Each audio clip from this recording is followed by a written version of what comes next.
ನಮಸ್ಕಾರ ಎಲ್ಲರಿಗೂ ನಿಜ ಜೀವನ ಕಥೆ ಕನ್ನಡ ಚಾನಲ್ಗೆ ನಿಮಗೆಲ್ಲ ಸ್ವಾಗತ ಸುಸ್ವಾಗತ.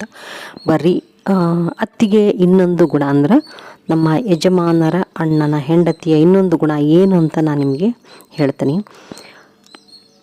ಆಕಿಗೆ ಯಾವಾಗ ನೋಡಿದ್ರು ಬರೀ ರೊಕ್ಕ ರೊಕ್ಕ ರೊಕ್ಕ.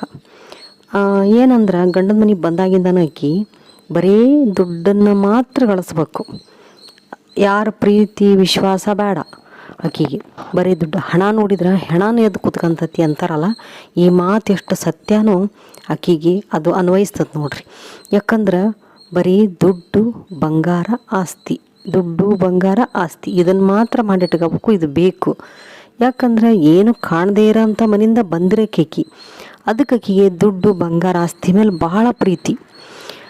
ಮನುಷ್ಯರ ಮೇಲೆ ಪ್ರೀತಿ ಇಲ್ಲ, ಮಕ್ಕಳ ಮೇಲೆ ಪ್ರೀತಿ ಇಲ್ಲ, ಗಂಡನ ಮೇಲೆ ಪ್ರೀತಿ ಇಲ್ಲ. ಮಕ್ಕಳು ಗಂಡ ಆಕಿ ಚಾಕ್ರಿ ಮಾಡ್ಬೇಕು, ಆಕೆ ಹೇಳ್ದಂಗೆ ಕೇಳ್ಬೇಕು.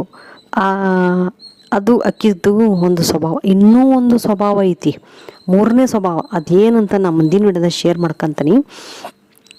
ಹಾಗಾಗಿ ಆಕೆ ಏನು ಮಾಡಿದ್ಲಂದ್ರೆ ತನ್ನ ಮಕ್ಕಳಿಗೆ ಬರೀ ದುಡ್ಡು ಬಂಗಾರ ಹೆಂಗೆ ಮಾಡಿಕ್ಕೋಬೇಕು ಅನ್ನೋದನ್ನು ಮಾತ್ರ ಕಲಿಸಿದ್ಲು. ಒಂದು ಕೆಲಸ ಹೇಳಿಕೊಟ್ಟಲ್ಲ, ಒಂದು ಅಡುಗೆ ಮಾಡೋದು ಹೇಳಿಕೊಟ್ಟಿಲ್ಲ, ಬೇರೆಯವ್ರ ಮನೆಗೆ ಹೋದಾಗ ಸೂಕ್ಷ್ಮದಲ್ಲಿ ಹೆಂಗಿರ್ಬೇಕು ಮಕ್ಕಳು ಅಂತ ಹೇಳ್ಕೊಟ್ಟಿಲ್ಲ. ಆಕೆ ಹೇಳ್ಕೊಟ್ಟದ್ದೇನು ಬರೀ ದುಡ್ಡು ಹೆಂಗೆ ಮಾಡ್ಕೋಬೇಕು, ದುಡ್ಡು ಹೆಂಗೆ ಗಳಿಸ್ಕೋಬೇಕು, ದುಡ್ಡು ಬಂಗಾರ ಹೆಂಗೆ ಮಾಡಿಟ್ಕೋಬೇಕು, ಮುಚ್ಚಿಟ್ಕೋಬೇಕು, ಅದು ಯಾರಿಗೂ ತೋರಿಸ್ಲಿಲ್ಲಂಗೆ ಯಾರಿಗೂ ಹೇಳಲಿಲ್ದಂಗೆ ಮಾಡಿಟ್ಕೋಬೇಕು ಅನ್ನೋದು ಆಕೆ ಸ್ವಭಾವ. ಹಾಗಾಗಿ ಆಕೆ ಬರೀ ದುಡ್ಡು ಅಂತನ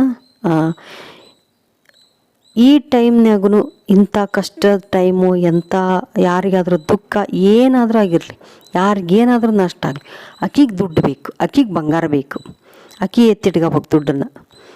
ಈ ಥರ ಸ್ವಭಾವ ಆಕಿದು. ಕಷ್ಟ ಆಕೆ ಇರೋದು ಮಾಡೋದು ನೋಡಿದ್ರೆ ಎಷ್ಟು ಕಷ್ಟಪಟ್ಟು ಕೆಲಸ ಮಾಡ್ತಾಳಲ್ಲ ಪಾಪ, ಎಷ್ಟು ಕಷ್ಟಪಡ್ತಾಳಲ್ಲ, ಎಷ್ಟು ಇದು ಮಾಡ್ತಾಳಲ್ಲ ಅನ್ಬೇಕು. ಆದ್ರೆ ಆಕೆಗೆ ಒಳಗಡೆ ಇರೋದು ಬರೀ ದುಡ್ಡು ಮಡ್ಕೋಬೇಕು, ಬಂಗಾರ ಮಡ್ಕೋಬೇಕು, ನಾನು ನನ್ನ ಮಕ್ಕಳು ನನ್ನ ಗಂಡ ಅಷ್ಟೇ ಚೆನ್ನಾಗಿರ್ಬೇಕು ಅನ್ನೋ ಸ್ವಭಾವ ಆಕಿದು. ಹಾಗಾಗಿ ಆಕಿ ಮೇಲಿನ ನೋಟಕ್ಕೆ ಎಲ್ಲರಿಗೂ ಒಳ್ಳೆಕಿ ಎಷ್ಟು ಕೆಲಸ ಮಾಡ್ತಾಳೆ ಅನ್ನೋ ಥರ ಒಳಗಿನ ನೋಟನ ಆಕಿದು ಬೇರೆ ಇತ್ತು, ಒಳಗಿನ ವಿಶ್ವಾಸನೇ ಬೇರೆ ಇತ್ತು. ಹಾಗಾಗಿ ಆಕೆ ಯಾರಿಗೆ ಗೊತ್ತಿಲ್ದಂಗೆ ದುಡ್ಡು ಬಂಗಾರನ ಸಖತ್ತಾಗಿ ಮಾಡಿಟ್ಕೊಂಡ್ಲು. ಮಕ್ಕಳಿಗೂ ಅದನ್ನೇ ಕಲಿಸಿದ್ರು, ಇಬ್ಬರು ಹೆಣ್ಮಕ್ಳು ಕೂಡ ಅದನ್ನು ಕಲಿತು. ಮುಂದಿನ ವಿಡಿಯೋದಾಗ ಮತ್ತಷ್ಟು ವಿಷಯನ ಶೇರ್ ಮಾಡ್ಕೊತೀನಿ. ಅಲ್ಲಿವರೆಗೂ ಈ ವಿಡಿಯೋ ನೋಡ್ರಿ, ಎಂಜಾಯ್ ಮಾಡಿರಿ. ವಿಡಿಯೋ ನೋಡಿದ್ದಕ್ಕೆ ನಿಮ್ಮೆಲ್ಲರಿಗೂ ಜೈ ಶ್ರೀರಾಮ್.